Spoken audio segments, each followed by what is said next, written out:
귀한 아침에 너희 마음밭을 기경하라. 너희 마음밭을 기경하라. 물론 묵은 마음밭을 기경하라는 제목이 되겠죠. 여러분, 신앙생활이 힘들어지는 이유가 무엇일까요? 환경인가요? 인간관계인가요? 우리는 성경에서 그 해답을 얻어야 됩니다. 믿는 사람이 어떤 이유에서든지 인생에 어려움이 생기는 이유는 정말 영적으로 힘들어진 이유는 하나님과의 관계 때문이라고 하나님께서는 성경을 통해서 말씀하고 있습니다. 하나님과의 관계에 문제가 생기는 것은 죄 때문이라고 성경은 말씀하고 있습니다. 우리 같이 이사야 59장 1절을 같이 한번 읽어봅니다. 같이 읽습니다. 시작. 여호와의 손이 짧아 구원치 못하심도 아니요 귀가 둔하여 듣지 못하심도 아니라 오직 너희 죄악이 너희와 너희 하나님 사이를 내었고 너희 죄가 그 얼굴을 가리워서 너희를 듣지 않으시게 함이니. 문제가 뭐라고 말씀하고 있습니까? 우리의 죄악이 하나님과 우리 사이를 낸다고 되어 있어요. 우리의 죄 때문에 우리가 하나님의 축복을 받지 못하고 형통하지 못한다는 것입니다. 이번에 할렐루야 대뉴욕 복음화대에 참 귀한 목사님 오셨어요. 그 목사님 보고 많이 이렇게 도전을 받게 됐어요. 참 이게 목사님이 자기 소개하는데 그렇게 소개를 하세요. 목사님 사진 한번 띄워주실까요? 자기 소개하는데 자기는 학교 다닐 때 공부 정말 못했대요. 지질이 못했대요. 참 은혜가 되지요, 그죠? 근데 자기가 공부 못한 이유는 아버지가 공부 못했기 때문에 그렇대요. 그게 이유가 되는지 모르겠어요. 그리고 아버지가 한 번도 공부 열심히 하라고 말한 적이 없대요. 그리고 훌륭한 사람 되려면 공부 열심히 해야 된다고 말한 적이 없기 때문에 자기는 공부를 못했대요. 근데 그렇게 당당하게 말할 수 있는 이유가 뭘까요? 자기의 삶이 지금 형통하기 때문에 그런 과거를 떳떳하게 그냥 이야기하는 거죠. 이번에 전주에서 38명의 성도와 함께 할렐루야 대회에 참석했어요. 저는 그런 목사님들 볼 때 얼마나 부러운지 몰라요. 언제가 어떤 목사님이 한 80명 데리고 서울에서 할렐루야 대회에 함께 참석했어요. 세상에 한국에서 성도들이 이렇게 38명씩 80명씩 참석한다는 것은 지금 그 교회가 잘 되고 있다는 증거죠.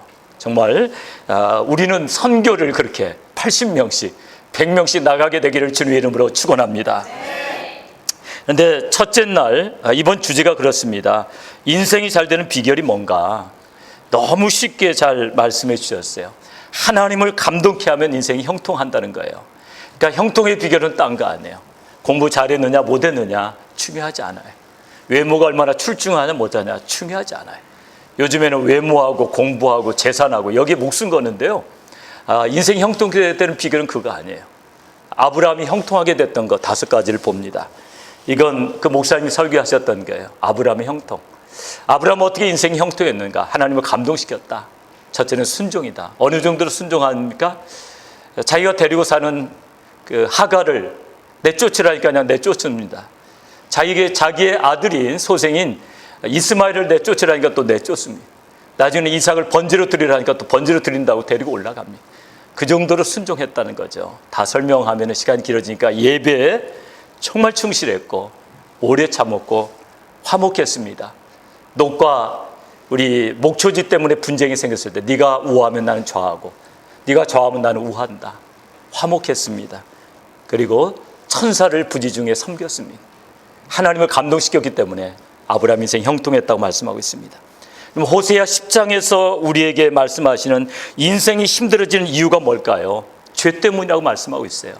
호세아서는 우리 인생이 힘들어지는 이유는 무엇이냐? 죄 때문이라는 겁니다. 10절에 이렇게 말씀하고 있죠. 우리 10절을 같이 읽어봅니다. 시작. 내가 원하는 때에 저희를 징계하리니 저희가 2가지 죄에 걸릴 때 만민이 모여서 저희를 치리라. 그러면 여러분 궁금하셔야 돼요. 2가지 죄가 뭐냐? 2가지 죄. 2가지 죄에 걸릴 때 저희를 내가 징계하리라. 여러분 혹시 부모님이 너의 2가지 죄 때문에 널 가만 놔두지 않겠다 그러면 되게 궁금하겠죠. 2가지 죄가 뭐냐? 근데 여기서 징계한다는 게 뭡니까? 그냥 징계하는 게 아니죠. 대적으로 하여금 포로가 되게 하는 거죠. 끌려가게 하는 겁니다. 이 2가지 죄를 호세아 전체에서 이렇게 보면은 하나님을 떠난 것, 또 하나는 우상 숭배입니다. 그러니까 이스라엘 백성들이 졌던 가장 큰 죄가 뭔지 아십니까? 하나님을 떠난 것, 그리고 우상 숭배의 죄예요. 오늘날로 말하면 뭡니까? 우리가 첫사랑의 감격을 다 잃어버린 거예요. 처음 행위를 다 잃어버린 거예요. 그리고 세상을 버타며 사는 겁니다. 근데 이런 것들은 실정법에 걸리는 것이 아니기 때문에 첫사랑 잃어버렸다고 누가 수갑채 갑니까? 여러분 그렇지 않아요. 세상을 버타고 있다고 수갑채 갑니까? 실정법에 걸리는 것이 아니기 때문에 자기도 모르게 큰 죄라고 여기지 않는 거예요. 근데 정말 우리 믿는 사람에게는 하나님을 떠난 것과 세상을 버타는 것이 하나님 보시기에는 정말 악한 것인 줄 아시고 오늘 자신의 마음을 한번 돌이켜보는 귀한 시간 되시기를 주님의 이름으로 축원합니다. 성도가 범죄하는 이유도 그렇습니다. 마음이 하나님을 떠나버리면 우리가 범죄하게 됩니다. 이스라엘은 하나님의 율법을 행하는 것을 멀리하면서 하나님의 축복받기만을 좋아했어요. 어떤 축복이요? 물질적인 축복받기만을 좋아했습니다. 번영신학의 문제가 뭡니까? 하나님의 뜻을 행하려고는 하지 않냐고 세상적인 복만 받으려고 하는 거예요. 그러면서 그냥 당당하게 주장합니다. 아브라함을 보라고. 아브라함이 육축과 은금이 풍부하지 않았냐고. 성도들은 반드시 부자로 살아야 된다는 거예요. 그럼 지금 가난하게 사는 사람들은 뭡니까? 가난하면서도 교회 열심히 섬기고 열심히 하나님의 뜻을 행하는 사람은 뭡니까? 성도는 반드시 부자로 살아야 됩니까? 잘못된 개념이죠. 왜 하나님께서 아브라함에게 육축과 은금이 풍부하게 했습니까? 혼자 잘 먹고 잘 살아라고 그렇게 주신 겁니까? 아니죠. 하나님의 언약을 행하라고, 하나님의 뜻을 이루라고, 가나안 땅에 정착하라고 주신 거죠. 오늘 우리에게 하나님께서 물질의 축복을 주시는 이유가 무엇입니까? 선교와 전도에 힘쓰라고, 하나님 나라를 확장하라고 그런 복을 주시는 거죠. 자기 혼자 세상적으로 잘 먹고 잘 사는 데 있지 않습니다. 여러분 개념을 잘 잡으셔야 됩니다. 성도는 좁은 문으로 들어가서 좁은 길 걸어가는 거예요. 세상 사람들이 보기에는 정말 비참한 길같이 보이지만 우리 주님이 보시기에는 아름다운 길이기 때문에 우리는 그 길 걸어가려고 오늘 몸부림치는 거예요. 오늘 우리 교회에서도 여러 가지로 갈등을 겪는 분들은 바로 그것 때문에 갈등 겪는 거예요. 어떻게 하면 내가 좀 더 잘 믿어볼 것인가. 이것 때문에 갈등 겪는 분들은 복 있는 사람인 줄 아시고 하나님께 영광 돌리시기를 주님의 이름으로 축원합니다. 정말 십자가 때문에 고민한다면 여러분 복 있는 분이에요. 그런데 지금 물질 못 잡아가지고 고민한다면 그 문제 있는 거예요. 비록 지금 힘들다 할지라도 그게 우리들의 목표는 아니잖아요. 목표를 잘 세워야 됩니다. 근데 이스라엘 백성들은 하나님께서 주시는 세상적인 복을 누리기는 좋아했습니다. 그런데 하나님께서 은혜로 그런 복을 주실 때마다 그들은 어떻게 했습니까? 우상을 위한 제단을 더 많이 쌓고 우상의 형상을 더 아름답게 만들었습니다. 이것은 바로 배은 망덕입니다. 우리는 하나님의 은혜로 복을 많이 받으면 받을수록 어떻게 해야 될까요? 하나님을 더욱 사랑하고 하나님이 기뻐하시는 일을 위해서 더욱 헌신해야 됩니다. 이스라엘은 하나님의 축복을 많이 받을수록 우상 숭배에 빠졌습니다. 그래서 바로 우리가 하나님이 주시는 세상적인 복을 누리면서 세상에 더 깊이, 세상 정욕에 깊이 들어가는 걸 의미하는 겁니다. 그러므로 사랑하는 여러분, 아까 좀 전에 말씀드린 대로 실정법에 걸리지만 않으면 단가? 아니에요.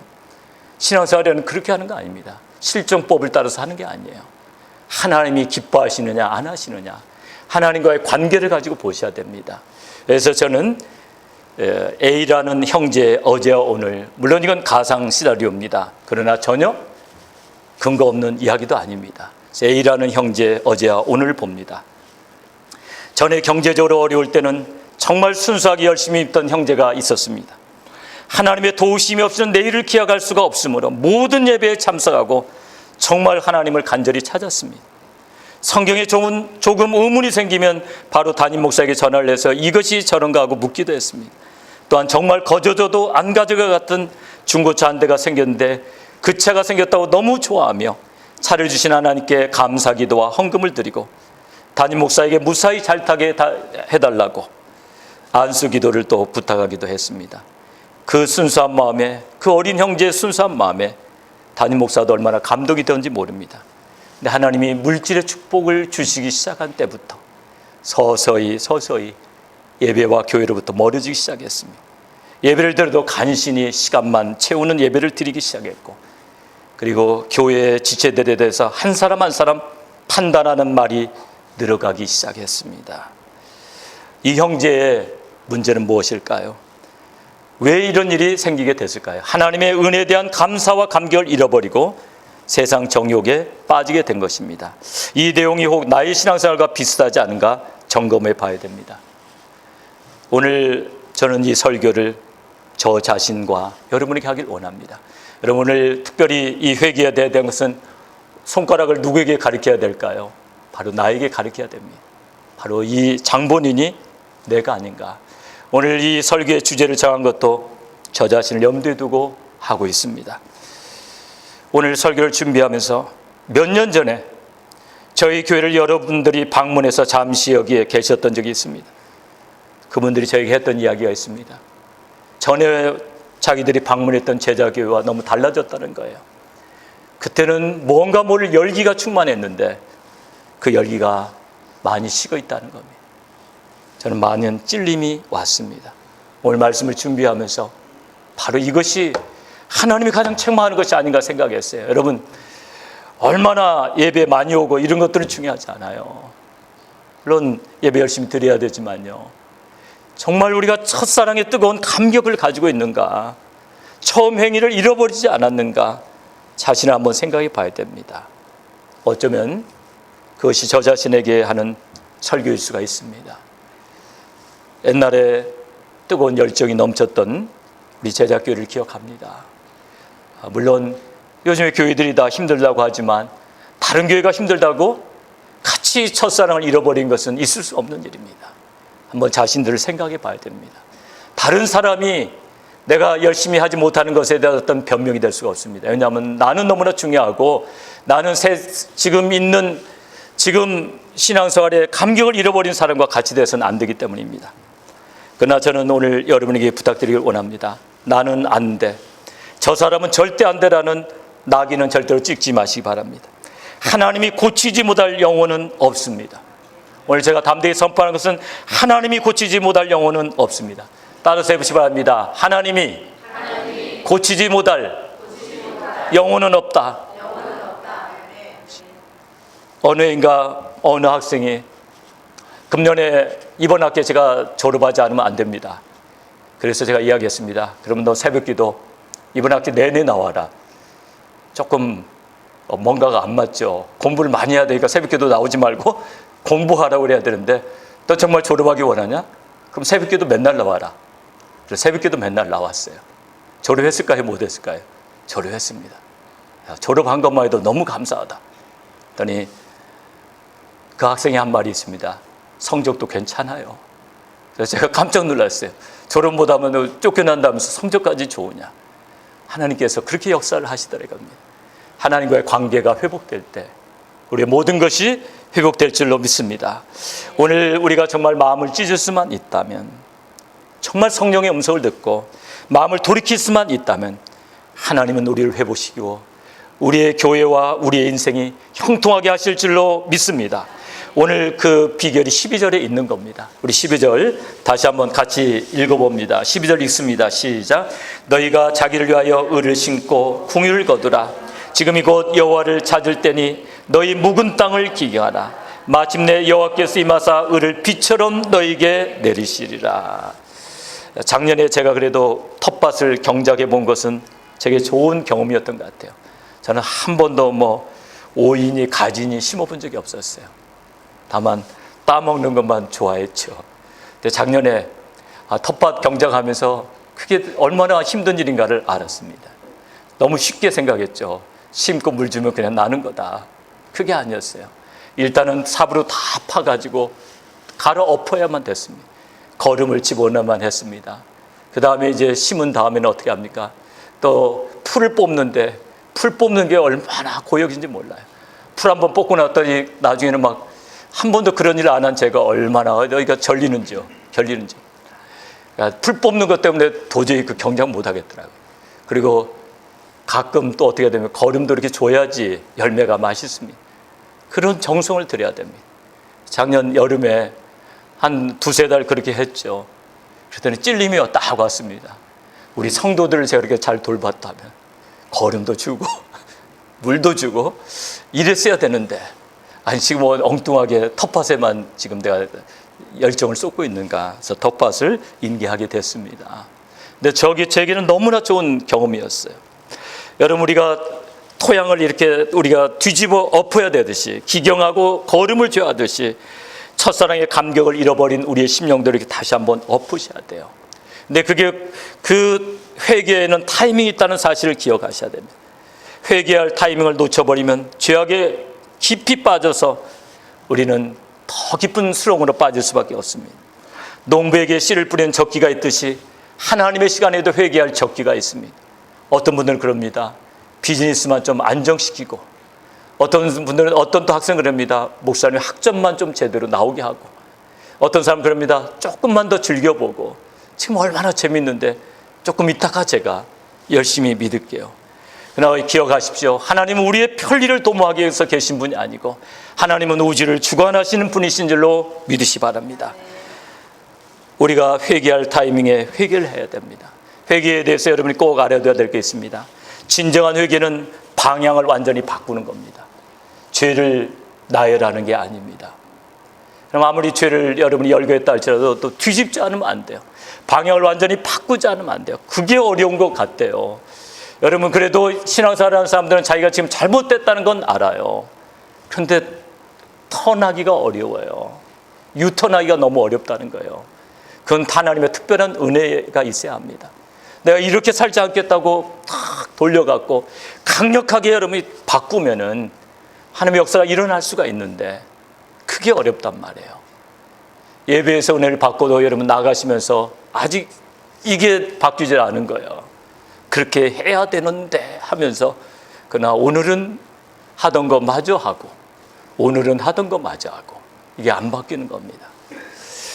정말로 방향을 바꿀 때 다시 한번 우리 한국 기독교에 부흥이 있을 수도 있고 새로운 역사가 일어날 수 있을 줄로 믿습니다.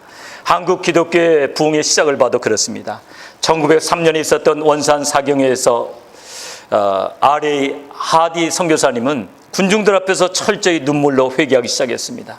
자신이 한국 선교에 실패한 것은 자신이 성령 충만하지 못했던 것에 기인한 것이라고 정말 자기가 가슴을 찢으면서 회개했습니다. 하디 선교사님은 그 당시 한국은 얼마나 학벌이 없었습니까? 문맹률도 높았죠. 그분은 닥터였습니다. 그래서 자기 학벌주의, 백인 우월주의 때문에 결국은 실패한 거라고 눈물로 참회했습니다. 이 참회가 회개에 불을 붙였어요. 선교사람들이 회개하기 시작했고 교회가 회개하기 시작했어요. 그래서 이 회개의 불길이 강원도, 서울, 개성, 원산 막 퍼져가기 시작했어요. 그리고 마침내 1907년 1월 6일 평양 장대한교회에서 2주 동안 집회를 하게 되는데요. 2주째 되는 날 월요일 성령께서 그들을 만지시기 시작했어요. 1,500명이 모였는데 600명이 모여서 계속 기도를 하다가 성령이 임하니까 가슴을 찢으면서 회개하면서 죄를 자복하면서 그들이 울기 시작한 겁니다. 이 회개가 전국적으로 퍼져나가고 우리 한국은 큰 부흥이 있게 된 겁니다. 여러분, 한 사람이 달라지면은 여러분 그 교회가 달라질 수가 있고 그 사회가 달라질 수가 있습니다. 우리 하나님 말씀 한번 보실까요? 예레미야 5장 1절입니다. 예레미야 5장 1절 우리 같이 한번 읽어봅니다. 시작. 너희는 예루살렘 거리로 빨리 왕래하며 그 넓은 거리에서 찾아보고 알라. 너희가 만일 공의를 행하며 진리를 구하는 자를 한 사람이라도 찾으면 내가 이 성을 사하리라. 그렇습니다. 한 사람의 변화는 큰 영향을 미칩니다. 사도 바울을 보십시오. 예수를 믿는 사람을 핍박하는 데 앞장섰던 사울, 그러나 하나님을 정말 열심히 섬겨보려고 애썼던 사울, 하나님은 이 사울을 볼 때 너무 마음이 아프셨어요. 그래서 사울이라는 청년에게 특별한 은혜를 베푸시죠. 대제사장에게서 공문을 받았고 다메섹으로 예수 믿는 사람을 잡으러 가는 그에게 나타나지 않으십니까? 강한 빛 속에서 음성을 들려주십니다. 사울아 사울아 네가 어찌하여 나를 핍박하느냐. 자기가 그토록 핍박했던 예수 믿는 사람의 우두머리인 예수, 강도들과 함께 죽은 줄 알았던 그분이 자기를 만나러 온 하나님이라는 걸 깨달을 때 그는 가슴을 찢으면서 회개했습니다. 눈이 먼 상태에서 사흘 동안 식음을 전파하면서 기도하고, 그런 그에게 아나니아가 안수할 때 성령이 충만하게 임했습니다. 그리고 사도 바울은 다메섹에 도착하자마자 거기서부터 예수를 증거하기 시작합니다. 한 사람 때문에 세상은 바뀌었어요. 오늘 우리가 꼭 기억해야 될 것은 여기 우리 모인 이 회중들은 전부 다 변화를 갈망합니다. 맞습니까? 여러분 전부 다 변화를 갈망해요. 우리 교회가 새로워지기를 여러분은 갈망합니다. 믿습니까? 다 그래요. 저도 그렇습니다.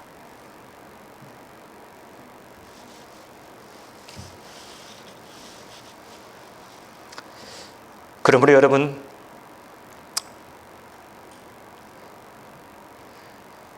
제일 중요한 것은 누군가에게 당신이 변해야 된다고 그렇게 누군가를 가리키는 게 절대로 아닙니다. 저는 오늘 이 설교를 저 자신에게 집중하길 원합니다. 여러분을 담임하는 제가 많이 바뀌어야 되겠죠. 바뀌는 건 딴 건 아닙니다. 제가 실정법을 위반했으면 얼마나 했겠습니까? 20년 만에 스피드 티켓 한 장 띄었는데요. 아까 이야기했죠. 실정법 위반하는 게 중요하지 않다고. 여러분, 저는 예수 안 믿을 때도 콜라병 하나도 미국에다 버린 적 없어요. 남의 나라에다 콜라병을 버리냐. 유학생들이 버린 담배꽁초, 콜라병 제가 다 주웠습니다. 학교에서. 좀 얼간이 같은 삶이죠. 잔디밭에 있는 유학생들이 버린 담배꽁초를 주워다 버렸어요. 그리고 저는 법을 잘 지키는 삶이라고 생각했어요. 그러나 그게 아니에요. 하나님 보시기에 아름다운 사람 그게 아니에요. 하나님 보시기에 아름다운 사람은 첫사랑의 감격이에요.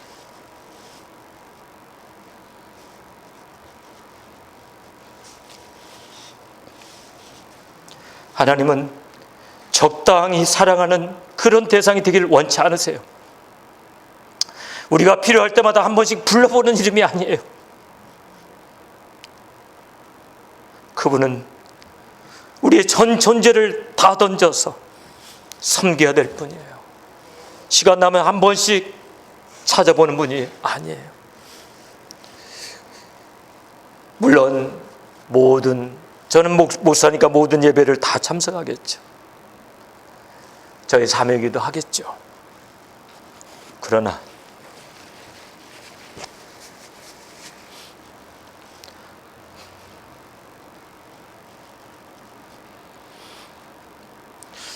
주님을 만났던 때 뜨거운 그 사랑이 없다면 하나님이 받으실 만한 그릇은 아닙니다. 저와 여러분이 이 여름에 다시 한번 새로워지기 위하여 함께 하나님을 간절히 찾는 우리 모두가 되기를 주님의 이름으로 축원합니다. 진정 그렇습니다. 여러분, 다른 건 아무것도 문제가 아닙니다. 여러분, 무엇을 잘못하셨습니까? 그것도 큰 문제 아닙니다. 하나님과의 관계가 멀어진 것이 문제입니다. 하나님과의 관계를 좁히셔야 합니다. 식어진 가슴에 불을 붙여야 합니다. 얼마나 무엇을 어떻게 하느냐가 중요하지 않습니다. 타성에 젖어서 무엇을 하면은 아름답지가 않습니다. 열정이 생겨야 합니다.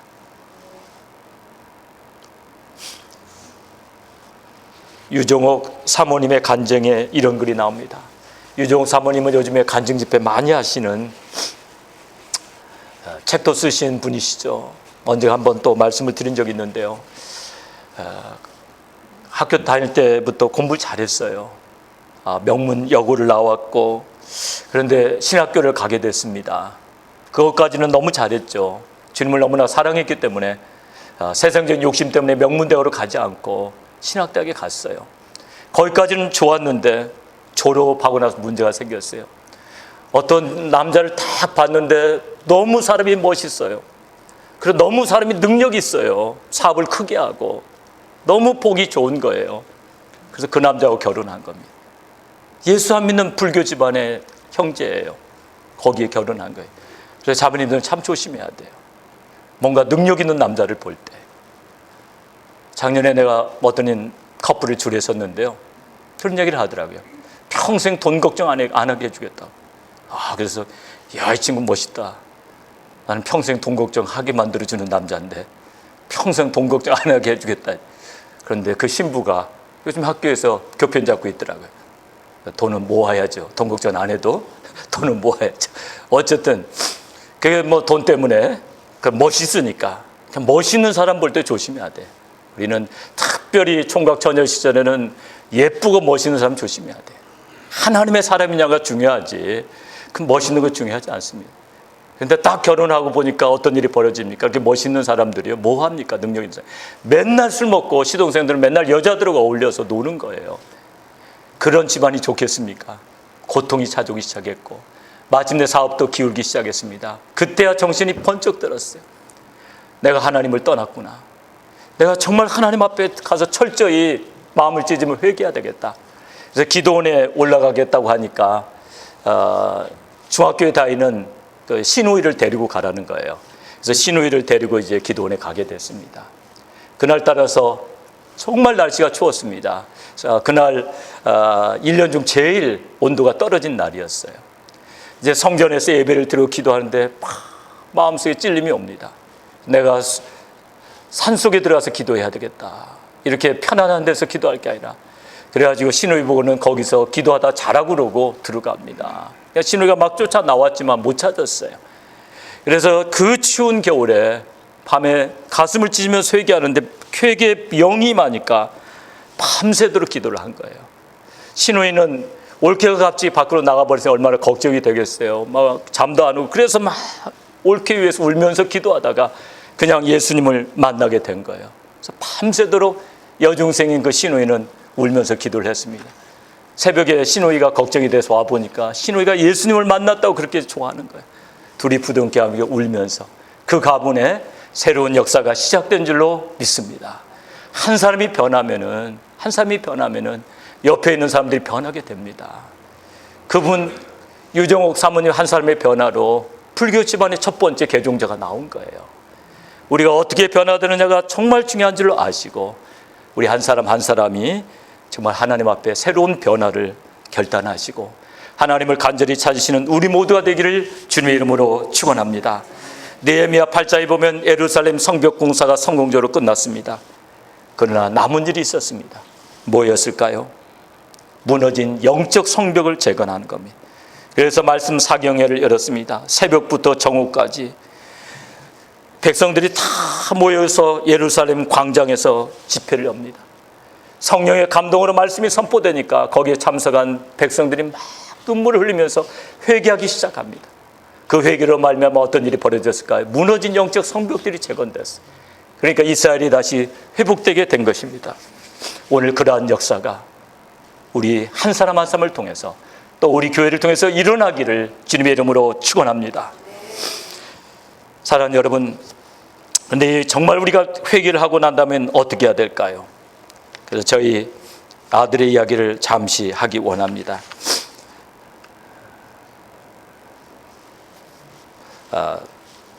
저희 아들이 고등부 캠프에 갔다 와가지고 고등부 캠프 중에 저에게 편지를 썼습니다. 목사의 아들로서 자기가 겪었던 아픔과 고통, 왜 좋은 잡을 그만두고 목사가 되어서 자기를 이렇게 힘들게 만들었느냐고, 원하는 거 해주지도 못하고 왜 그랬느냐고, 그래서 아빠 때문에 너무 화가 났고 아빠를 미워했다고. 그러나 정말 자기가 아빠에게 너무 미안하다고, 아빠가 정말 하나님 나라를 위해서 그렇게 애쓰고 그랬는데 정말 미안하다고, 잘못했다고. 마지막 그 구절을 보면서 저도 눈물이 났습니다. 아들이 돌아왔을 때 아들을 꼭 껴안고 기도를 했어요. 기도를 했는데 아들이 그때부터 변화돼 가지고 가지고 있던 모든 게임, CD 이런 것들, 만화책 이런 것들 전부 다 그 가비지백에다 넣어가지고 버렸습니다. 가비지백에다 버리는데 어디다 버렸냐면 지하실에다 버렸어요. 지하실. 뭐 그것까지만 해도 성공적이죠. 왜냐하면 그때부터 정말 열심히 하나님을 찾고 믿으려고 애썼어요. 근데 시간이 지나니까 애가 허전해지니까 자꾸 지하실로 가서 CD 하나 가지고 만화책 하나 가지고 CD 하나 가지고 만화책 가지고. 그래서 정말 회개한다면 어떻게 해야 될까요? 의의 씨를 여러분 열심히 뿌려야 됩니다. 그래야지 여러분 마음이 황폐해지지 않아요. 이제 마음을 바꿨는데 또 뭔가가 비어있는 시간들이 막 있습니다. 뭔가가 허전한 시간들이 계속됩니다. 그럼 어떻게 됩니까? 또 어떻게 됩니까? 또 드라마 클릭해가지고 전에 못 봤던 거 마저 봐야지. 그러다가 또 빠지는 거예요. 전에 못 봤던 거. 그러니까 우리가 방향을 바꾼 다음에 중요합니다. 의의 씨를 뿌려서 여러분 무엇을 거두면 궁유를 거두라. 여러분 따라서 보시 바랍니다. 의의 씨를 뿌려 궁유의 열매를 거두자. 궁유의 열매를 거둔다는 사랑의 열매를 거두는 겁니다. 또한 회개라는 건요, 개인에게 잘못한 것은 개인에게 용서를 빌어야 돼요. 그래야지 완전한 회개가 돼요. 삭개오가 예수님을 극적으로 만나니까 얼마나 좋아요. 예수님 만나면 너무너무 좋죠? 어떻게 했습니까? 자기가 착취한 것에 대해서 어떻게 했습니까? 다른 사람에게 누군가에게 물질을 착취했으면 몇 배로 갚겠다고요? 4배로 갚겠다는 게, 이게 진정한 회개예요.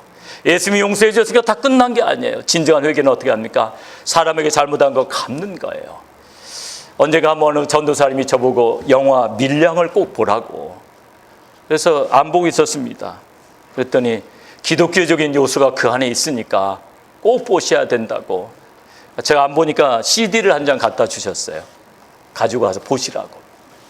그래서 영화 밀양을 보게 됐어요. 보신 분도 있겠지만, 그 주인공 여자는 남편과 사별하고 남편의 고향으로 어린 아들을 데리고 내려가죠. 거기서 새 삶을 꿈꾸면서 내려갔는데, 새 삶을 꿈꾸면서 새로운 정착을 꾀했던 그곳에서 어떤 일이 벌어집니까? 아들이 유괴돼서 살해돼요. 그리고 거의 미칠 지경이 되죠. 그때 누군가의 인도로 교회 부흥에 가서 주님을 영접하게 되고, 거기에서 이제 평안을 누리게 됩니다. 자기 안에 그 주님의 사랑이 들어오니까 이 살인자를, 아들을 죽인 이 살인자를 용서해주고 싶은 마음이 들어요. 그래서 교도소에 면회를 갑니다. 떨리는 목소리로 하나님의 사랑을 전해주고 싶어 왔다고 이렇게 이야기하는 그에게 교도소에 있는 그 형제가 이야기합니다. 저도 교도소에 들어온 뒤로 하나님을 가슴에 받아들이게 되었습니다. 얼마나 감사한 일입니까? 하나님이 죄 많은 놈한테 손 내밀어 지은 죄를 회개하시고 저희 죄를 용서해 주셨습니다. 눈물로 회개하고 용서받았습니다. 그리고 마음의 평안을 얻었습니다. 아침에 일어나자마자 기도하고 하루하루가 얼마나 감사한지 모릅니다. 하나님께 회개하고 용서받았으니 이렇게 편합니다. 그때 반문합니다. 누가 용서해 주었다고요? 하나님이요. 그럼 나는 뭐야? 그럼 나는 용서할 기회도 없잖아. 이러면서 그냥 거기서 혼절해버리고 말아요. 이게 우리에게 주는 교훈이 뭡니까? 정말 그 친구가, 아들을 죽은 그 살인자가 정말 회개했다면 어떻게 됩니까? 첫 번째로 해야 될 일이 뭡니까? 그 엄마에게 정말 가슴을 찢는 회개의 메시지를 보내야 됩니다. 정말 잘못했다고, 정말 미안하다고. 이게 먼저 왔어야 되죠. 그러니까 영화니까 이렇게 설정이 됐던 거죠. 그래서 진정한 회개는, 마음을 바꾸는 것은 인간의 관계를 회복해야 합니다.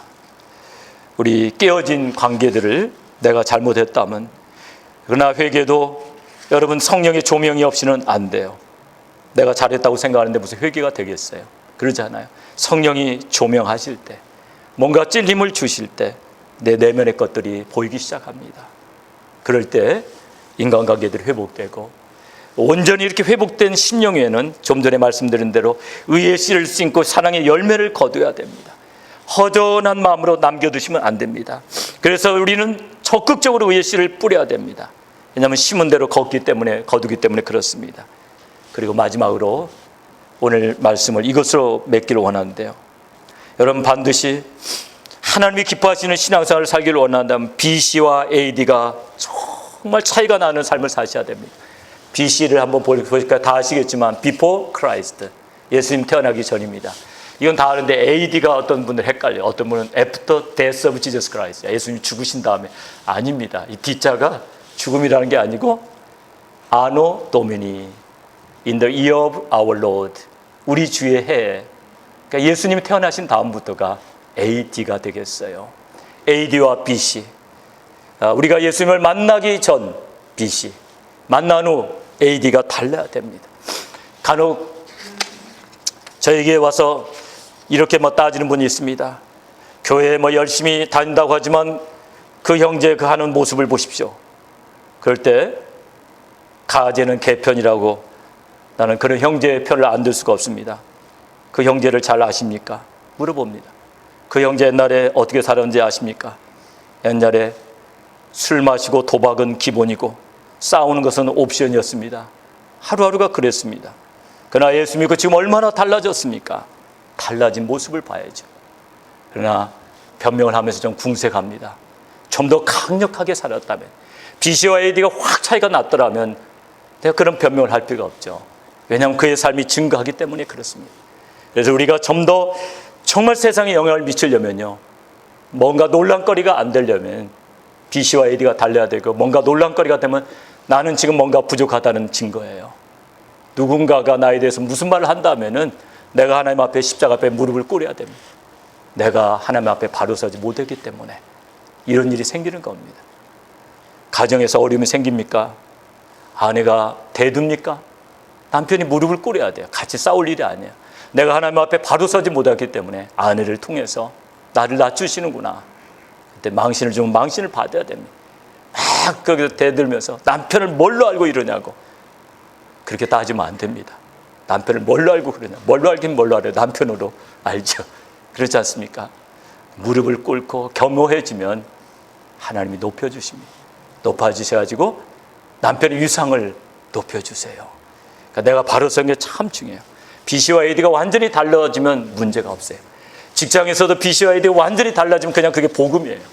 출근하면 그냥 복음입니다. 그게 복음. 출근할 때 벌써 모습이 달라요.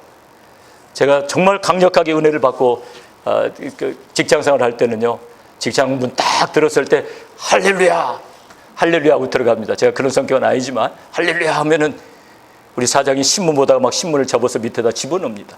아니, 사장이 뭐가 잘못했다고 신문 보다가 담배 피다 막 담배 꽁초를 끕니다. 종업원이 출근하는데 그렇게 됩니다. 왜냐하면 영적 권위를 주시는 거예요. 그리고 결국은 그렇게 꽁무니 빼던 사장도 어느 날 저희 전략에 말려들은 건 아니라 초대되어 가지고 예수 그리스도를 영접하게 됩니다. 그러면서 직장이 참 아름답게 바뀌게 됐어요. 사랑하는 여러분, B씨와 AD가 완전히 다른 게 중요합니다. 저는 그런 사람 한 분을 마지막으로 소개하기를 원하는데요. 미국의 정치인 중에서 전에는 정말 골칫거리였습니다. 닉슨 대통령 시절에 큰 권력과 명예를 누렸던 사람입니다. 바로 워터게이트 사건의 주역이었던 찰스 콜슨입니다. 이분은 이 사건의 주범으로 7개월 징역형을 받게 됩니다. 이때 너무 힘들어가지고 이제 감옥에 들어가기 전에 친구를 찾아갑니다. 친구는 독실한 크리스찬이었습니다. 토마스 필립 집을 방문했을 때 친구 필립이 그에게 C.S. 루이스가 쓴 순전한 기독교, Mere Christianity라는 기독교 서적을 줍니다.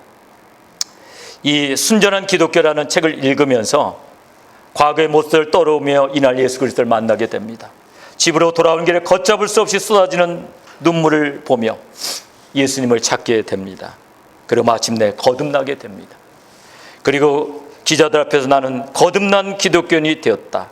이제 내 인생을 예수 그리스도께 드린다라고 말해 당시 혼란스럽던 워터게이트 전국에 큰 반향을 일으킵니다. 그의 기독교 개종은 주변으로부터 의심, 멸시와 조롱을 받았지만 그는 정말 교도소에서 열심히 신앙생활을 합니다.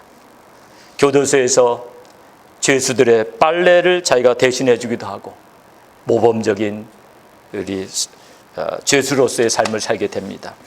그는 출소 후에 교도소 선교회를 설립합니다. 그냥 가끔 가서 선교하는 게 아니라요, 아주 풀타임으로 그들을 선교하는 겁니다.